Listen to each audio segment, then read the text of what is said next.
Koe mes matema Tonga. Ko kuingoa ko ana toi umu Ariana Viviana Veronesi Koloi. Ko fafofonga e mes matema Tonga. Ya ko kore ke hufanga e tala Tongatapu.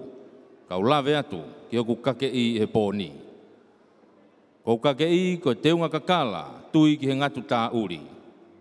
Ko kumu avala ko e helu o pilo levu. Tāwani ki ai mo e whakautusia ka pehe ki he whakamata moana. Ko kuno o ko e ala mea Heilala. Whakautusia laloni aki. Ai maile lau momo e api ko olo te re olo tola paha. Ko kahoa ko e pito inga lau Heilala. Ko teki teki ko e ala mea Heilala. Ya ko vesa vae mo ni ma ko e whakautusia laloni maile. Ko e kotoa ia haku teunga ki he poni. Ko si iao ao kakala ia e kungahi whae me he paki mo to I mo kolo kakala. Kono langi tau olunga ki he poni. Ko e whau ia e toke tā huluholo mbounga loa ko ne mama o atu. Ki he fuafua Philip Miss Heilala. Ko e ongo eki mama ia o e whiwhine tau olungani. Utu fo me siliva, iwa ia he klapu hufanga anga. Kataki te paspasi mai. Miss Matema Tonga.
Whamalola hea tu ke Miss Matema Tonga. Ana toi umu Vivian Veronesi Koloi.